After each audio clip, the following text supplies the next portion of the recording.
Kula nuwun sedulur sugeng pepanggihan malih kaliyan kula Tubagus Purnama. Salam sejahtera buat kita semua dan semoga semua makhluk berbahagia. Rahayu, rahayu, rahayu ingkang sami pinanggih. Sedulur, dalam video kali ini saya ingin membagikan tentang bagaimana cara mempertahankan hubungan harmonisasi dalam keluarga ataupun pasangan.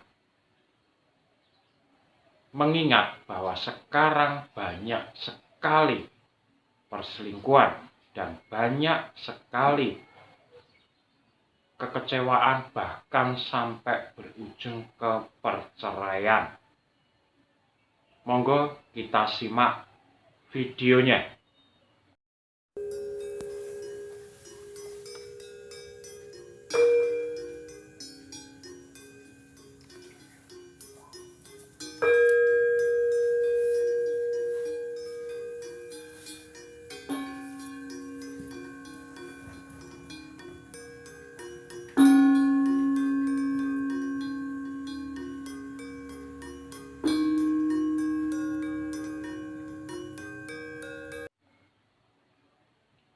Baik sedulur,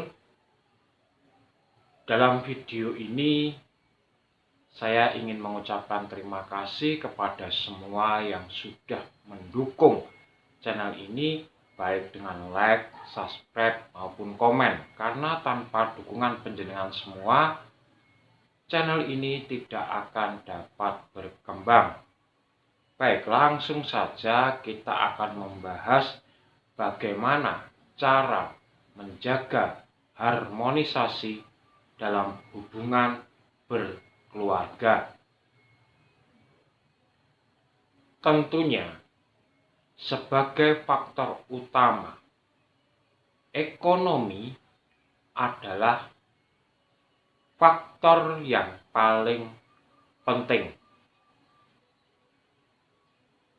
Ekonomi ini karena sudah dibentuk oleh standarisasi oleh masyarakat, maka kecenderungannya pihak laki-laki harus bisa mencukupi kebutuhan rumah tangganya, minimal papan, sandang, dan pangan.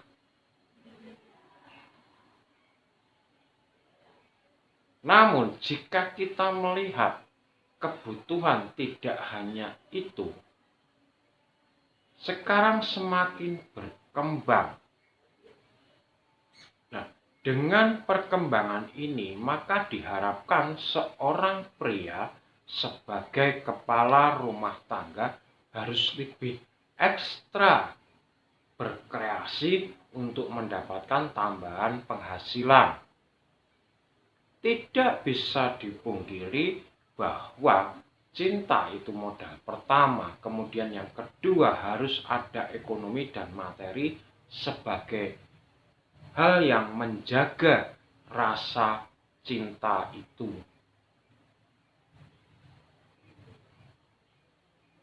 Nah, di sini terkadang juga terjadi pembagian, tapi secara bertanggung jawab. Misalnya, sang suami berkata, saya yang mencukupi kebutuhan anak sekolah, saya yang mencukupi listrik dan macam-macam.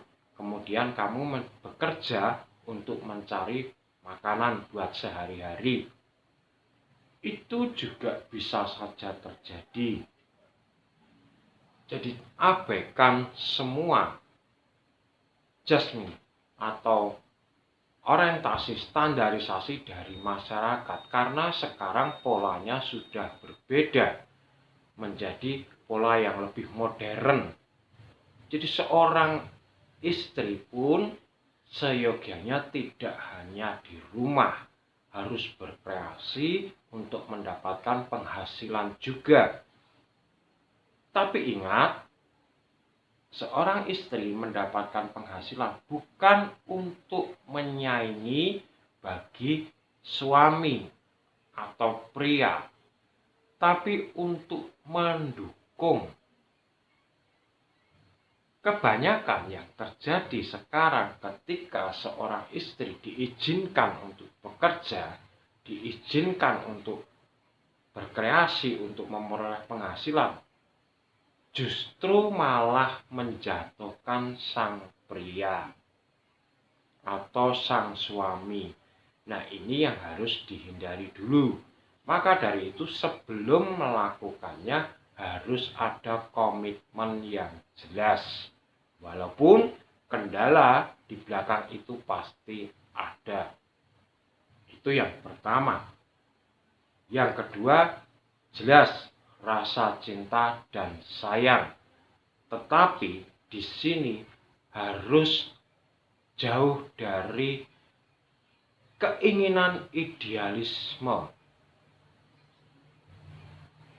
Karena kebanyakan kekecewaan yang tumbuh terhadap pasangan itu kita menetapkan idealisme atau kalau sekarang disebut ideologi. Kebanyakan sebelum berpasangan, orang pasti akan menentukan standar dan keinginan. Nanti berkeluarga seperti ini, seperti ini, seperti ini. Nah, itu sebetulnya idealisme. Dan ingat, idealisme itu tidak mungkin akan tercapai. Karena kalau sudah tercapai, pasti akan meningkatkan lagi idealisme-idealisme yang baru. Nah, ketika orang terlalu berharap pada idealisme, maka yang terjadi hanyalah kekecewaan. Jadi tidak hanya pemakluman yang ada, cuma kecewa. Kalau sudah ada unsur kekecewaan, maka saya jamin untuk menjaga hubungan keluarga itu kembali utuh dan harmonis akan sulit. Karena masing-masing pihak mempertahankan harapannya sebagai bentuk idealisme.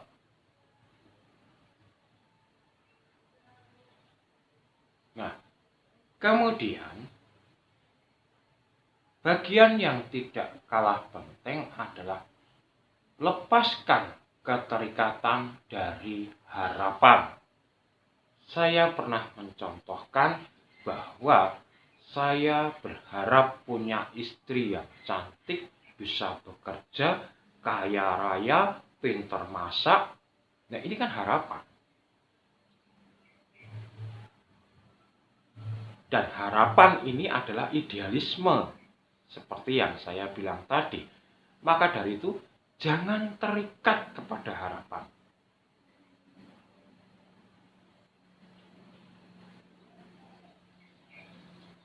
Melainkan kita harus lebih mensyukuri bahwa mungkin pasangan yang kita anggap tidak sempurna itu bisa dianggap sempurna oleh yang lain. Karena orang lain lebih menerima, lebih bisa menerima, lebih bisa memaklumi. Semua punya beban tanggung jawab masing-masing dan itu sama-sama berat. Namun, sedulur, kalau kita saling memaklumi, maka yang terjadi kita bisa menjaga rasa cinta, rasa sayang, rasa nyaman yang ada. Nah, ternyata sedulur, dari ketiga faktor tadi, antara ekonomi, idealisme, dan pemakluman serta kenyamanan, maka yang terpenting untuk tidak menjadi pecah rumah tangga itu adalah kenyamanan. Dan ini bisa diberikan oleh siapa saja. Jadi, panjenengan harus menjaga masing-masing individu dalam keluarga itu mendapatkan rasa nyaman. sehingga dengan nyaman maka bisa bersyukur. Lalu sedulur, sebagai orang yang sudah berumah tangga, kalau ini misalnya panjenengan belum punya suami atau istri, silahkan di skip. Yang belum menikah silahkan skip, karena di dalam video ini saya ingin mengajarkan tentang bagaimana cara melakukan hubungan intim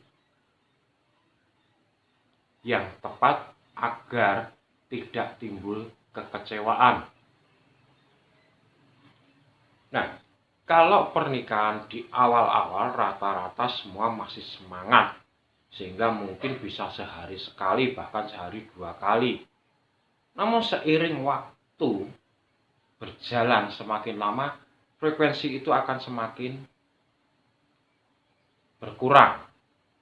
Nah, ketika frekuensi sudah berkurang, maka yang perlu dijaga adalah pertama, jauhkan hal-hal yang mengganggu mood atau kesenangan. Jadi seandainya panjenengan sedang berdua dan menginginkan untuk berhubungan intim, jauhkan dari HP, jauhkan dari membahas permasalahan-permasalahan hutang, permasalahan kerja, dan macam-macam. Hindari itu. Ngobrol yang ringan, ngobrol yang romantis. Lalu nikmati waktu kebersamaan panjenengan. Dan yang perlu diingat, ketika melakukan hubungan, panjenengan itu tidak sedang berlomba siapa yang cepat, siapa yang bisa mengalahkan lawan, tidak. Tetapi ketika frekuensi hubungan sudah berkurang, maka yang terjadi hanyalah menikmati hubungan itu. Jadi tidak ada yang juara, tidak ada yang kalah, tidak ada yang menang. Nah, singkirkan perasaan bahwa saya harus memenangkan, saya harus bisa, harus mampu, lebih mampu dari pasangan saya. Jangan berpikir seperti itu. Lakukan saja, nikmati saja. Nah, itu yang kedua. Kemudian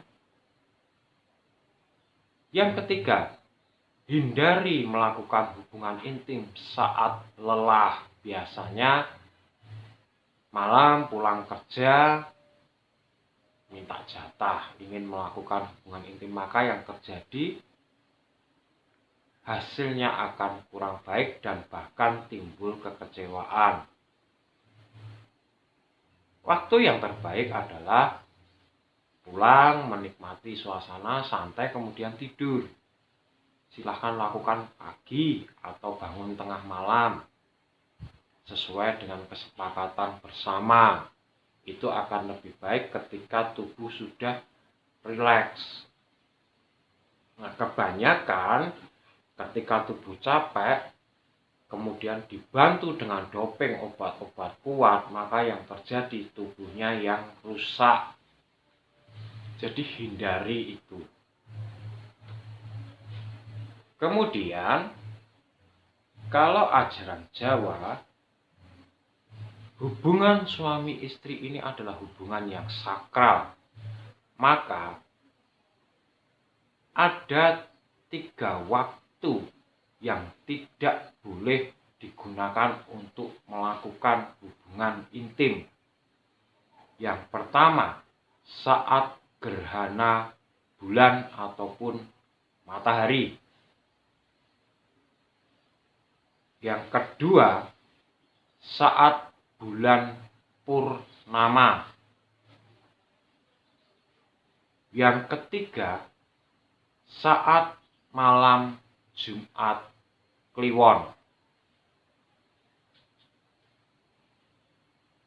Nah, ketiga waktu ini harus dihindari melakukan hubungan intim. Mengapa? Karena energi atau medan magnetik bumi dan langit itu sedang tinggi-tingginya di ketiga waktu itu, sehingga akan mempengaruhi emosional, amarah, dan nafsu orang-orang yang ada di atas bumi.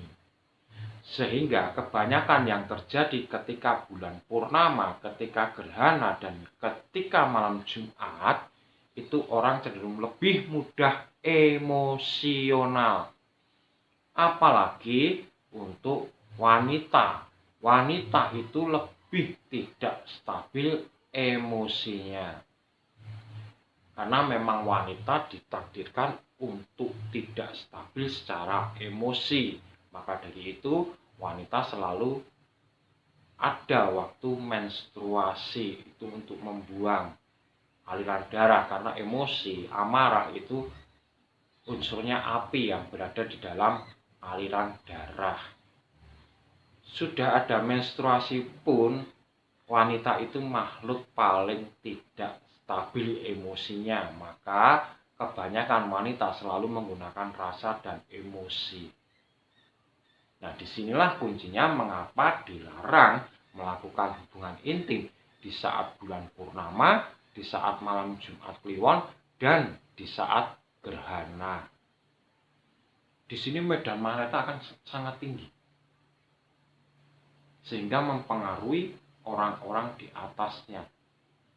Yang didapat nanti hanya emosi tinggi, sehingga tidak bisa menikmati hubungan badan antara suami istri. Hal yang terpenting kemudian adalah hindari segala macamnya diupload ke media sosial. Perlu diingat sedulur bahwa media sosial sekarang ini berkembang sangat pesat dan tidak ada filter yang menyaringnya, sehingga siapapun bisa mengaksesnya. Maka dari itu, ada hal-hal terpenting yang tidak perlu diupload ke media sosial. Antara lain, kehidupan rumah tangga panjenengan.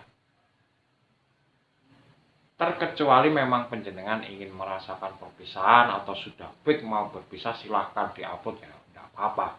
Tapi bagi saya mending tidak usah. Jadi kehidupan rumah tangga panjenengan, termasuk anak istri panjenengan, termasuk pasangan panjenengan, suami panjenengan, itu tidak usah diupload sebagai status.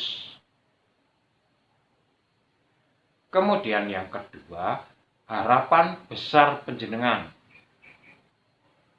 Jadi target-target besar panjenengan itu tidak perlu diupload.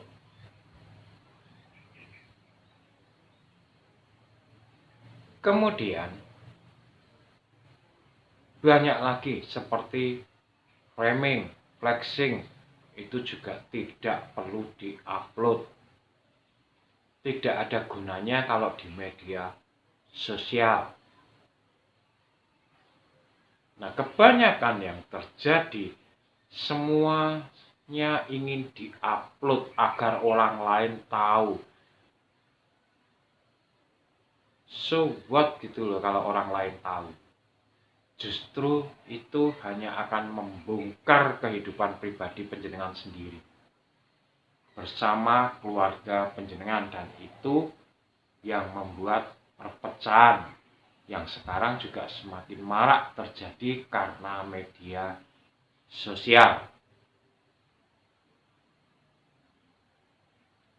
Lalu kemudian penting untuk menjaga kepercayaan dan mempercayakan sepenuhnya kepada pasangan. Jadi kalau pasangan sudah diberikan kepercayaan, maka pasangannya harus menjaga kepercayaan itu.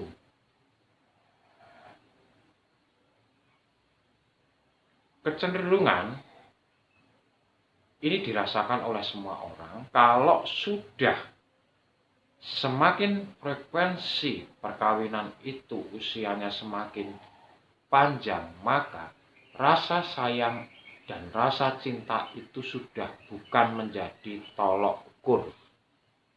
Bahkan kadang-kadang sudah hilang.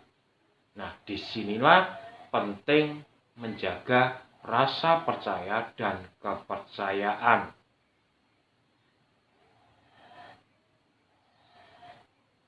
Rasa percaya dan keamanan ini dapat terjaga oleh faktor tadi, kenyamanan ekonomi, memahami. Nah, itulah sedulur yang saya sampaikan sedikit untuk menjaga keharmonisan rumah tangga.